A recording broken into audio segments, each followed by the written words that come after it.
Inspector தீபக்கை arrest செய்து அழைத்துச் செல்ல அந்த இடத்திற்கு வந்த ஆர்த்தி தீபக்கிடம் சமாதானம் பேச மகிழ் பாபாவின் உண்மையான முகத்தை வெளிக்கொண்டு வருவதாக சொன்ன தீபக் திரும்பி பாபாஜியை பார்த்தான்.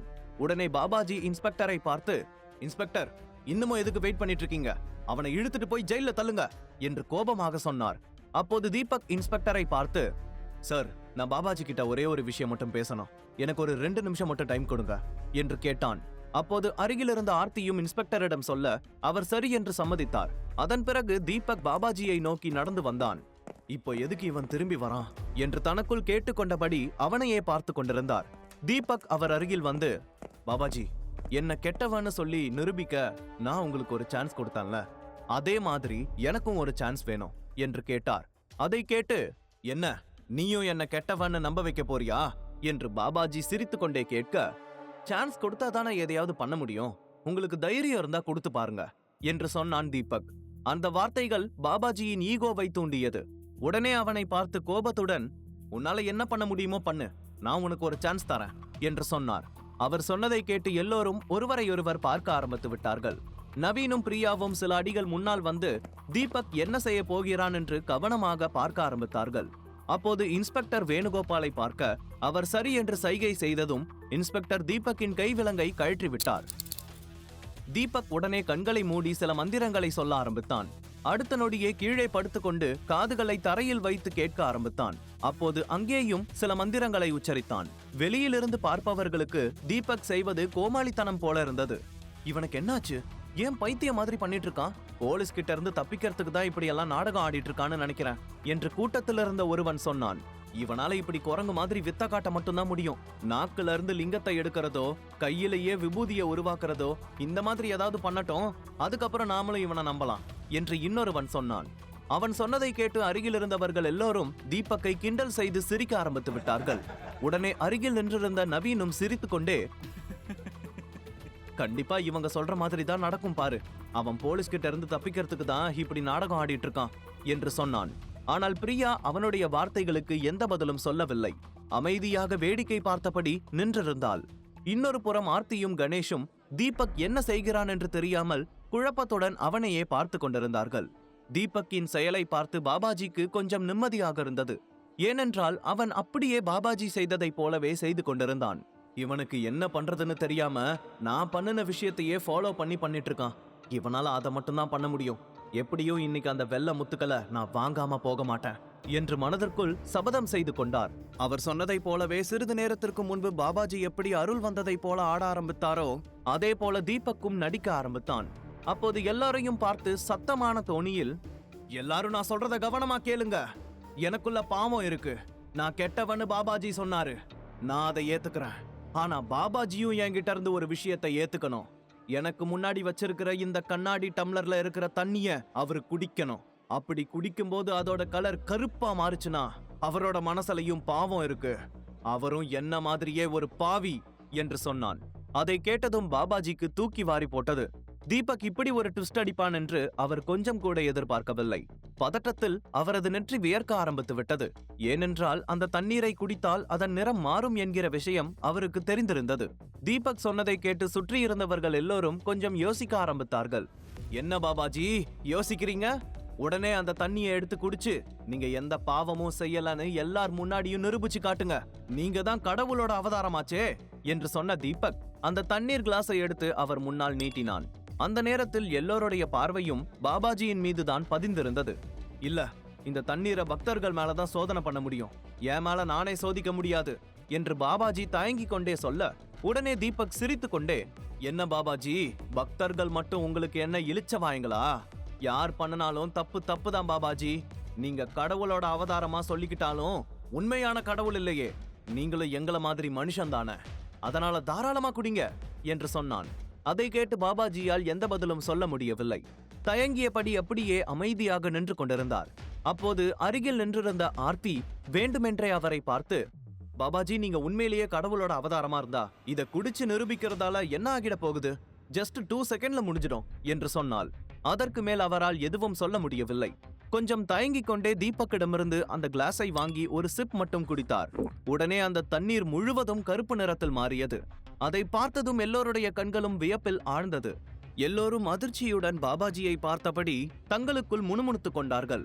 உடனே தீபக்கும் சிரித்துக்கொண்டே, தண்ணியோட கலர் கருப்பா மாறிடுச்சு, அதனால பாபாஜியும் நிறைய பாவங்களை பண்ணிருக்காரு, அவரு கடவுளோட அவதாரம் கிடையாதுன்னு லைவாவே ப்ரூவ் ஆயிடுச்சு என்று சொன்னான். அதை கேட்டு எல்லோரும் அதிர்ச்சியுடன் பாபாஜியையே பார்த்து கொண்டிருந்தார்கள். அப்போது தீபக் மறுபடியும் எல்லோரையும் பார்த்து, எல்லாரும் நல்லா கேட்டுக்கோங்க, தண்ணி கருப்பு கலர் மாறினதுக்கும் என்னோட கையில ஆப்பிள் நிறம் மாறினதுக்கு பின்னாடியும் எந்த கடவுளும் கிடையாது, பவரும் கிடையாது. அது முழுக்க முழுக்க கெமிக்கல் ரியாக்ஷன் தான். அந்த ஐடியாவை வச்சுக்கிட்டு தான் இந்த போலி சாமியார் இத்தனை நாளா எல்லாரையும் ஏமாத்திக்கிட்டு இருந்திருக்கான். உடம்புல இருக்கிற சூடு அந்த கெமிக்கல் பட்ட உடனே அது தானா கருப்பு கலர்ல மாற ஆரம்பிக்கும். இந்த பழம், இந்த தண்ணி கிளாஸ் எல்லாமே இந்த போலி பாபாஜியோடது தான். இன்னைக்கு என்கிட்ட இந்த நாடகத்தை ஆடுனது கூட நான் ஏலத்துல எடுத்த அந்த வெள்ளை முத்துக்களை அவன் எடுக்கதான். இப்படிப்பட்ட ஒரு கேவலமான பிறவியை தான் நீங்க எல்லாரும் கடவுளோட அவதாரம்னு இத்தனை நாளா வணங்கிட்டு இருக்கீங்க என்று கோபமாக சொன்னான் தீபக். அவன் சொன்னதை கேட்டதும் தான் எல்லோரும் சிந்திக்க ஆரம்பித்தார்கள். உண்மையில் மகிழ் பாபா ஒரு போலி சாமியார் என்பது அப்போது தெளிவாக எல்லோராலும் கண்டுபிடிக்கப்பட்டது. அவரை என்ன செய்வதென்று தெரியாமல் தலைகுனிந்து நின்று கொண்டிருந்தார். இப்படிப்பட்ட சாமியாரங்கள் எல்லாம் பிடிச்சு ஜெயில போடணும் என்று ஒருவர் கோபத்தில் கத்த, ஆமா, இப்படி எத்தனை பேரை ஏமாத்தி சொத்து சேர்த்து வச்சிருக்கான்னு தெரியலையே, கோடி கோடியா ஏலம் கேட்கும் போதே யோசிச்சேன், ஒரு சாதாரண சாமியாருக்கு எப்படி இவ்வளவு பணம் வந்துச்சுன்னு என்று இன்னொருவர் கோபமாக சொன்னார். நடப்பதையெல்லாம் பார்த்தவுடன் தான் கணேஷுக்கு கொஞ்சம் நிம்மதியாக இருந்தது. உடனே அவர் போலீஸின் அருகில் வந்து, இன்ஸ்பெக்டர், இப்பவாச்சும் தீபக் மேல எந்த தப்பும் இருக்காதுன்னு புரிஞ்சுக்கிட்டீங்களா?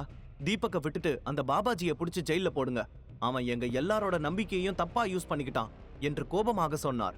அதை பார்த்து அங்கிருந்த மற்ற ஆட்கள் எல்லோருமே ஒன்றன் பின் ஒன்றாக பாபாஜியை வார்த்தைகளால் வறுத்தெடுக்க ஆரம்பித்தார்கள். எல்லோருடைய கண்களிலும் கோபம் அனலாய் எரிந்து கொண்டிருந்தது. நடந்ததையெல்லாம் நேரில் பார்த்த வேணுகோபாலுக்கு இப்போதுதான் உண்மை புரிந்தது. தன்னுடைய தவறை உணர்ந்து இன்ஸ்பெக்டரை பார்த்து, கடவுள் பேர்ல மக்களை ஏமாத்திட்டு இருந்த இவனை இப்பவே அரெஸ்ட் பண்ணி ஜெயில போடுங்க இன்ஸ்பெக்டர், இவனுக்கு அகைன்ஸ்டா நான் கம்ப்ளைண்ட் ஃபைல் பண்றேன் என்று கோபமாக சொன்னார். அதை கேட்டதும் இன்ஸ்பெக்டர் உடனே மகிழ் பாபாவின் கைகளில் விலங்கு மாட்டி அங்கிருந்து இழுத்துச் சென்றார். அதன் பிறகு தீபக்கிடம் எல்லோரும் ஒவ்வொருவராக வந்து மன்னிப்பு கேட்டு கை குலுக்க ஆரம்பித்து விட்டார்கள். மக்களின் பார்வையில் தீபக் மீண்டும் ஹீரோவாகி விட்டான். நவீனால் அதையெல்லாம் பொறுத்து கொள்ள முடியாமல், பிரியா, இதெல்லாம் பொய், தீபக் தான் ஏதோ பிளான் பண்ணி டிராமா பண்றான் என்று பிரியாவை பார்த்து கோபத்துடன் சொன்னான். உடனே பிரியா அவனை பார்த்து, இதுக்கு முன்னாடி வரைக்கும் பாபாஜி சொல்றது சரின்னு சொல்லிட்டு இருந்த, இப்போ திடீர்னு இப்படி மாத்தி பேசுற, தீபக் மேல உனக்கு எவ்வளோ ஈகோ இருக்குன்னு உன் மூஞ்சியே காட்டி கொடுக்குது என்று கோபமாக சொன்னவள் அந்த இடத்திலிருந்து கிளம்பினாள். உடனே அவனும் கோபமாக சித்தார்த்தை அழைத்து கொண்டு அந்த இடத்திலிருந்து கிளம்பினான். தீபக்கும் கணேஷை அழைத்து கொண்டு அங்கிருந்து கிளம்பும் சமயத்தில் வேணுகோபால் வந்து அவனை தடுத்தார். தீபக், இந்த பாபாஜி இவ்வளவு பெரிய மோசக்காரனா இருப்பான்னு நான் நினைக்கவே இல்லை. என்னோட பையன் குணமாகணுங்கிற ஆசையில அவன் சொன்னதெல்லாம் நம்பிட்டு இருந்துட்டேன் என்று கவலையுடன் சொன்னார். உடனே வேணுகோபாலை கொஞ்சம் தனியாக அழைத்து வந்த தீபக், மிஸ்டர் வேணுகோபால், உங்களோட இந்த பலவீனமான நம்பிக்கையை வச்சுதான் அவன் நல்லா கல்லா கட்டிட்டு இருந்திருக்கான். இந்த மாதிரி ஆளுங்க ஊருக்குள்ள நிறைய பேர் இருக்காங்க, அவங்க கிட்ட இருந்தெல்லாம் கொஞ்சம் விலகியே இருங்க. உங்களோட மகன் சீக்கிரம் குணமாயிடுவான், அதுக்கு நான் பொறுப்பு என்று சொன்னான். எனக்கு புரியுது தீபக், ஆனா அவன் சொன்னதை நம்பி உங்களையே ஒரு நிமிஷம் நான் சந்தேகப்பட்டுட்டேன், அதுக்கு என்ன மன்னிச்சிடுங்க என்று கவலையான தொனியில் சொன்னார் வேணுகோபால். அதன் பிறகு தீபக் அவரை சமாதானம் செய்து அனுப்பிவிட்டு கணேஷுடன் அந்த இடத்திலிருந்து கிளம்பினான். அப்போது ஆர்த்தி தீபக்கையே ஆச்சரியத்துடன் பார்த்து கொண்டிருந்தாள். உண்மையில் சௌந்தர்யாவின் செலக்ஷன் தவறாகவில்லை என்று நினைத்துக் கொண்டிருக்கும் போதே அவளிடமிருந்து ஆர்த்திக்கு கால் வந்தது. போனை அட்டெண்ட் செய்து, சொல்லு சௌந்தர்யா என்று கேட்க, ஆர்த்தி, இந்த 2-3 நாளா உனக்கு தீபக் கூட பழக சான்ஸ் கிடைச்சதுல, இப்ப சொல்லு, அவரோட கேரக்டர் எப்படி, எனக்கு பொருத்தமானவர் தான் இப்பவாச்சும் நம்புறியா என்று கேட்டாள். அந்த கேள்வி ஆர்த்தியை யோசிக்க வைத்தது. திடீரென்று அவளே தீபக்கின் மீது காதல் கொண்டதாக உணர்ந்தாள். தீபக் அந்த அளவுக்கு எல்லோரையும் ஈர்க்கக்கூடியவனாக இருந்தான். சில நொடிகள் அமைதியாக இருந்த ஆர்த்தி, சௌந்தர்யா, அதுக்கு முன்னாடி உன்கிட்ட வேற ஒரு முக்கியமான விஷயம் சொல்லணும், அதை நீ தெரிஞ்சுக்கிறது ரொம்ப முக்கியம்.